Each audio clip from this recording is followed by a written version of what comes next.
میرے واجب الاحترام معزز حاضرین، آپ حضرات کے سامنے قرآن مجید فرقان حمید کلام الہی میں سے ایک آیت کریمہ تلاوت کی ہے۔ دعا فرمائیں کہ اللہ رب العزت مجھے شرح صدر کے ساتھ بیان کرنے کی اور ہم سب کو قرآن و سنت پہ عمل کی توفیق عطا فرمائے۔ اللہ رب العزت نے اپنی دوستی کو موقوف کیا ہے صحبت کے اوپر۔ جو جتنی اللہ والوں کی صحبت اٹھائے گا اتنا ہی اس انسان کو اللہ کی دوستی نصیب ہوگی۔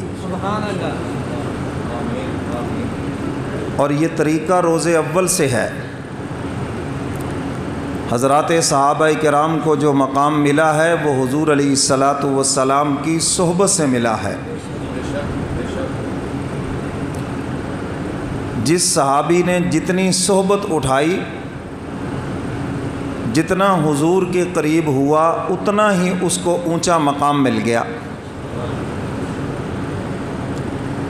آپ دیکھیں کہ احادیث کی روایات سب سے زیادہ غالباً حضرت ابو ہریرہ رضی اللہ تعالیٰ عنہ سے ہے، اور اسی طرح مفسر قرآن حضرت عبداللہ ابن مسعود رضی اللہ تعالیٰ عنہ ہیں، اور فقہ حنفی بھی ساری کی ساری انہی کے اوپر ہی مشتمل ہے۔ لیکن اس کے باوجود سب سے اونچا مقام سیدنا صدیق اکبر کا ہے۔ نہ تو بہت ساری احادیث کے وہ راوی ہیں، نہ ہی وہ مفسر قرآن ہیں، لیکن بات کیا ہے کہ پھر ان کی شان کیوں زیادہ ہے؟ اس لیے کہ روح الامین کو بھی وہ تنہائیاں میسر نہ ہوئیں جو سیدنا صدیق اکبر رضی اللہ تعالیٰ عنہ کو تنہائیاں میسر ہوئی ہیں۔ غار ثور کی تنہائیوں کے اندر 3 دن تنے تنہا حضور علیہ الصلاۃ والسلام کا دیدار کرتے رہے اور آپ کی صحبت سے فائدہ اٹھاتے رہے۔ اور یہ صحابی ہیں جن کی صحابیت کو قرآن نے بیان کیا۔ تو یہ جو اتنا اونچا مقام ملا ہے یہ حضور کی صحبت کی وجہ سے ملا ہے۔ میرے پیر و مرشد فرمایا کرتے تھے، فرمایا مردوں میں اگر کسی نے حضور علیہ الصلاۃ والسلام کو قریب سے دیکھا ہے تو وہ سیدنا صدیق اکبر ہیں، اور عورتوں میں اگر کسی نے حضور علیہ الصلاۃ والسلام کو قریب سے دیکھا ہے وہ صدیق کی بیٹی صدیقہ کائنات ہے۔ ان کو بھی مقام ازواج مطہرات میں اونچا ملا، اور حضرات صحابہ کرام میں سیدنا صدیق اکبر رضی اللہ تعالیٰ عنہ کو اونچا مقام ملا ہے۔ تو جو بات میں سمجھانا چاہتا ہوں وہ ہے صحبت۔ بغیر اللہ والوں کی صحبت کے کوئی ولی اللہ نہیں بن سکتا، یاد رکھنا۔ جتنا مرضی علم ہو، بلکہ بعض علم والے تو ایسے بہکتے ہیں جہالت بھی پھر ان سے پناہ مانگتی ہے۔ اچھا، شیطان کے پاس تھوڑا علم ہے، ہر ایک کو اس کے رنگ میں گمراہ کرتا ہے یا نہیں؟ مولوی کو مولوی کے روپ میں، ڈاکٹر کو ڈاکٹر کے روپ میں، ذمہ دار کو ذمہ دار کے روپ میں، پڑھے لکھے کو پڑھے لکھے کے روپ میں، ایسا بروپیہ ہے، ہر روپ دھار لیتا ہے۔ علم والوں کو بھی گمراہ کرتا ہے، جاہلوں کو بھی گمراہ کرتا ہے، بڑوں بڑوں کو اس نے پٹک کے رکھ دیا۔ حضرت پیران پیر شیخ عبد القادر جیلانی رحمۃ اللہ علیہ تشریف لے جا رہے ہیں تو ایک بدلی اوپر نمودار ہوئی اور اس سے آواز آئی، عبد القادر تم نے بہت عبادت کی ہے، جاؤ آج سے تمہیں نماز معاف ہے۔ وہ ایک کامل انسان تھے نا، ہمارے جیسا کوئی نالائق ہوتا کہتا لو جی اب تو مان لو، اب تو اوپر سے آوازیں آ گئی ہے، چاند میں تصویر آ گئی ہے، بادلوں سے آواز آ گئی ہے، فوراً استغفر اللہ پڑھا، فرمانے لگے نماز تو میرے نانے کو معاف نہ ہوئی، میرے کملی والے پیغمبر کو معاف نہ ہوئی، عبد القادر کون ہے جسے نماز معاف ہو جائے؟ یہ تو شیطان ہے۔ اور آج بھی ایسے دل کے شیطان تمہیں بڑے ملیں گے، جی نماز دل کی ہوتی ہے، دل کی، روٹی منہ سے کھاتے ہیں اور نماز دل سے۔ عجیب تماشا ہے، نماز تو دل دی ہوندی ہے جی۔ حق تعالیٰ فرما رہے ہیں اقیم الصلاۃ، نماز کو قائم کرو، اور یہ جہل کہہ رہے نہیں جی نہیں وہ دل کی ہوتی ہے۔ کیسی جہلانہ بات ہے۔ حضور علیہ الصلاۃ والسلام کے پاؤں مبارک زمین پہ گھسڑتے آ رہے ہیں، ایک ہاتھ سیدنا صدیق اکبر کے کندھے پر، ایک سیدنا فاروق اعظم کے کندھے پر۔ مرض الوفات میں میرے محبوب کے پاؤں مبارک زمین پہ گھسڑتے آ رہے ہیں، اور اس حال میں مسجد میں نماز ادا کرنے کے لیے تشریف لا رہے ہیں۔ تو حضرت پیران پیر یہی فرماتے ہیں جب نماز حضور کو معاف نہیں تو عبد القادر کون ہے؟ اب اس نے دوسرا حملہ کیا، عبد القادر آج تجھے تیرے علم نے بچا لیا، ورنہ میں نے بڑوں بڑوں کو پٹخ کے رکھ دیا۔ آپ نے ساتھیوں سے فرمایا دیکھو جاتے جاتے دوسرا حملہ کر گیا، فرمایا مجھے میرے علم نے نہیں بچایا، مجھے میرے اللہ نے بچا لیا ہے۔ کون ہے بچانے والا؟ علم نے نہیں بچایا، کس نے بچایا؟ اللہ نے بچایا۔ تو میرے محترم سامعین، اللہ والوں کی جب تک صحبت نہ ملے انسان اللہ کا ولی نہیں بن سکتا۔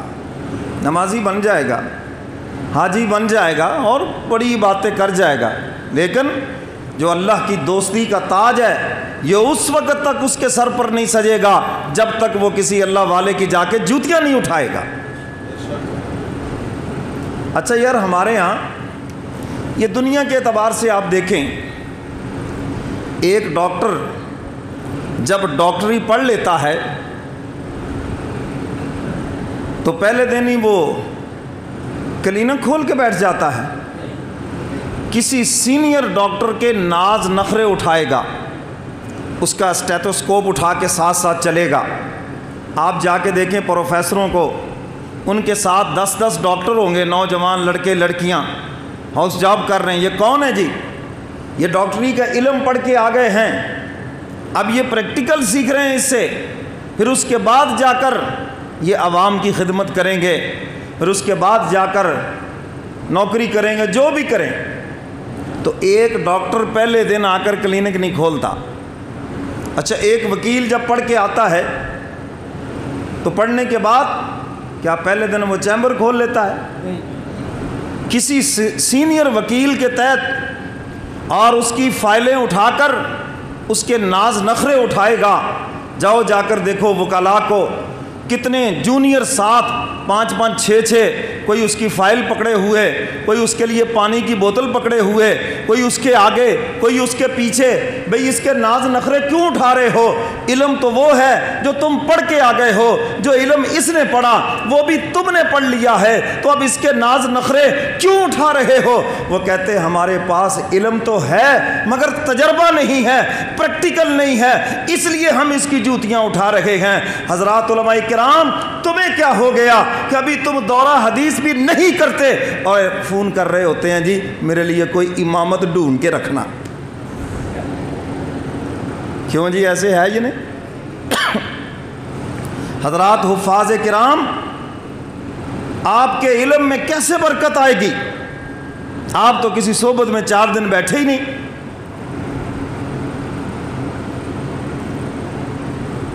تو خالی علم تو شیطان کے پاس بھی بہت ہے۔ اور حضرت تھانوی رحمۃ اللہ علیہ فرماتے ہیں 3 عینیں شیطان میں تھی، ایک نہیں تھی۔ 3 عینیں کون سی تھی؟ عالم بھی تھا، عابد بھی تھا، دنیا کے چپے چپے پہ عبادت کی ہے، اور عارف بھی تھا، اللہ کے مزاج کو سمجھتا تھا۔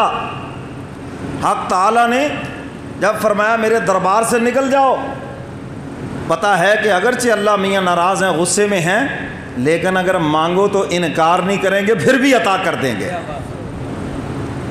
تو جاتے جاتے مہلت مانگ لی، اچھا مجھے نکالنا ہے تو قیامت تک مہلت دے دو، الی یوم یبعثون، فرمایا جاؤ تمہیں مہلت دے دی۔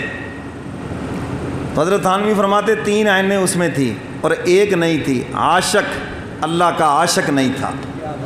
کیا نہیں تھا بھائی؟ اللہ کا عاشق نہیں۔ عاشق نہیں۔ اگر اللہ کا عاشق ہوتا اللہ کے حکم پہ مر مٹتا، پھر تو آدم کو سجدہ کر دیتا۔ تو میرے محترم سامعین، کبھی کبھی علم بھی تباہی کا باعث بن جاتا ہے، اس لیے علم تو وہی ہے جس سے عاجزی آئے، اگر علم سے تکبر آ گیا تو سب کیا درا ختم ہو جائے گا۔